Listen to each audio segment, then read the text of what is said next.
What's going on, everyone? Jeremy here from The Quartering, and the very first Wonder Woman film was basically universally liked.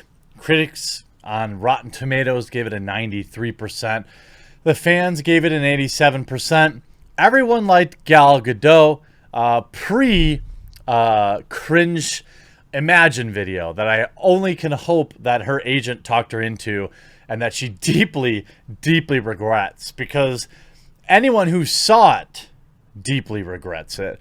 But he had 129,000 user reviews, 87%. And this is a huge number of reviews to maintain that high of a score. Critics loved it. I saw it in the theater. I thought it was quite excellent. The movie made $821 million, just shy of $1 billion. Certainly the budget was, I wonder what it was. I'm sure it was not nothing, but $175 million. So, yeah, I mean, they made 4 times, almost 5 times their money back on the film. Everyone liked it. And in general, everyone's been looking forward to the new Wonder Woman. And we're getting some things gonna come out now at DC Fandomes this weekend, which is a 24-hour live stream, just on the heels of laying off a major section of your staff. It's going to be hard to kind of be excited about that. You know, if you had, that was how many days ago only? This was weeks? 5 days ago. God, time travels so slow these days. I mean, so quickly, but a short period of time feels like forever ago. So I suppose quickly? You know, this was a massive layoff. Hundreds of people were just laid off at DC right before DC Fandomes. Now, DC did have their DC Direct, or their online service, which will be absorbed into HBO Max, and there were probably redundancies there. But they don't think, I don't think it was, I don't think they worked very hard to keep people. On August 10th, okay, this was actually 2 weeks ago, Warner Media announced layoffs for an enormous proportion of what its various arms and companies. Among the hardest hit were DC Comics, DC Universe, the streaming service, and DC Direct, the in-house manufacturer. According to Hollywood Reporter, 1/3 of DC Comics editorial was go, including Bob Harris, editor-in-chief at DC Universe. Most of the streamer's employees were pink-slipped at DC Direct, or in DC, I'm sorry, the streamer employees were pink-slipped, and DC Direct completely gone after 22 years. I don't know if that's going to put a damper on DC Fandome. It certainly would for me.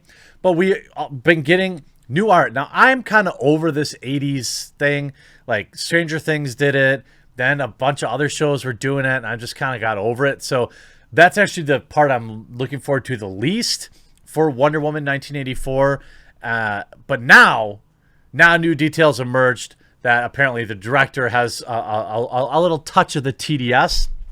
So it's going to be great to see how this is marketed when it's ready to come out. But they had a brand new poster for Wonder Woman 1984, made its way online. This comes just ahead of tomorrow's, that's today's, massive DC Fandome event. Warner Brothers is not going to make fans wait in suspense, though, as a poster reveal came with confirmation that a new trailer for the highly anticipated sequel is indeed going to drop at the event. The poster was shared by the movie's official Instagram account with the following caption: "New trailer tomorrow, only at DC Fandome." Now, that's a cool poster. I suppose maybe I'm warming back up to it. But the reality is, Patty Jenkins, the original director, has come to say that the sequel is standalone as well. And it's going to be interesting to see how it's going. Patty Jenkins directed the original film to great success, with Wonder Woman earning rave reviews and a truly impressive $800 million at the global box office. Jenkins coming back to direct the sequel was key. The cast also includes Chris Pine as Steve Trevor, Kristen Wiig as Cheetah, Pedro Pascal as Max Lord, and we're going to get to Pedro Pascal in a second, Robin White, and all these other people that I don't care about. Well, you might be thinking, okay, who's going to be the villain this time?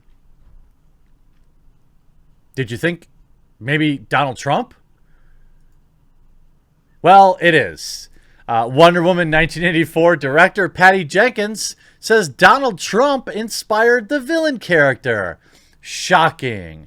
I can't wait for all the marketing around this. And the new trailer we're going to have to see, when you look at some side-by-side photos of like 80s Trump, it's pretty obvious. Now, the villain in the upcoming DC superhero film Wonder Woman 1984 might look slightly familiar, according to director Patty Jenkins. The 49-year-old filmmaker admitted she used President Donald Trump as inspiration for Pedro Pascal's Maxwell Lord. Jenkins told Screen Rant, "He's one of them," when asked if Trump influenced the development of the character. I mean, honestly, the funny thing is, he is, but I'm not trying to make... we even have the president in this movie, and I've gone out of my way to not make it look like Ronald Reagan. But you're going to go out of your way to make it look like Drumpf? I don't know. It's such... Yes, probably just a throwaway line. I doubt it's going to be like super tan and say, Wonder Woman, you're one of the worst people I know. Total trash. I can't really do a Trump impression. But Jenkins isn't using Lord to make a political statement in Wonder Woman comic book movie sequel. She says, "I don't want to get political. It's not about being political," she explained. "I don't have an agenda to have a political message to send to the world," Jenkins added. "Everyone needs to look at themselves right now and our politics, our belief system of excess," says the Hollywood director. God, these people are so out of touch. Quote, Trump's definitely one of the people we looked at, but it's any of those kind of mavericks of business success that were big in the 80s, who went on to be major players in our world in potentially questionable other ways, she said. Wonder Woman 1984 was originally supposed to be released in theaters back in June, but it had its dates pushed back amid the lockdown. Now the film is slated for an October premiere, and I bet you it's still going to get pushed back. Jenkins is already thinking ahead to the franchise's third and final installment, which has been greenlit. "The next one will probably be my last Wonder Woman movie, so I have to put everything I want to show there. We have to think carefully." It's still not confirmed whether or not she'll direct it, but Jenkins is passionate about finishing the trilogy. I'm sure she will. I think if this feels like maybe a throwaway line that she was led into saying, and that was it. Like, somebody asked, "Hey, about Trump," and then every major outlet probably ran with that quote because it just gets clicks. But you see here, The Independent, Wonder Woman's 1984 sleazy businessman villain Maxwell Lord was partly inspired by Donald Trump. The film's costume designer has confirmed. The costume designer. The Mandalorian star Pedro Pascal appears as Lord in the forthcoming sequel, which sees Gal Gadot's superhero living in the 80s America and battling Kristen Wiig's Cheetah. During a visit to the set while the film was in production, CBR interviewed costume designer Lindy Hemming and noticed a mood board from the film's costumes covered with photos of Trump in the 80s. "That's helpful to look at Donald Trump, isn't it?" Hemming teased. "There's something about that period of Donald Trump and being a businessman, isn't there? Of being rather sleazy a little bit, a bit goofy in the hair and a lot of talk. So that's why it's there. So that's it. Really." It seems like anyone who's asked this question, they're being very careful because they know that if you get political, it's going to cost you butts and seats. We don't need to look further than Birds of Prey, where these clowns were coming out there calling out toxic males and saying, Ghostbusters 2016, saying this film's not for you. Men bad, queef joke. I mean, and how'd that work out for them? So it seems like Hollywood is probably learning a lesson by going, even the costume director. I mean, it seems like they've been told, like, please don't say this is a statement. Please. Director Patty Jenkins, meanwhile, suggested Trump served as just one of the many inspirations. Originating in Justice League comic books in the 80s, Maxwell Lord is described as a powerful businessman who inherited a company from his late father and seeks to control superpowered individuals for his own benefit. I mean, if Trump wasn't president, would he have been an inspiration? I mean, it seems like it. It doesn't seem like that big of a stretch for him to have inspired this character.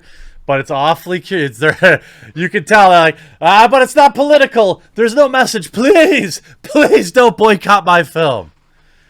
Well, for me, I've already questioned buying a theater ticket. Now, you be careful, because you might go drop down to a rental, or even worse, a fishing expedition. I hope you enjoyed this video. We'll talk to you again real soon.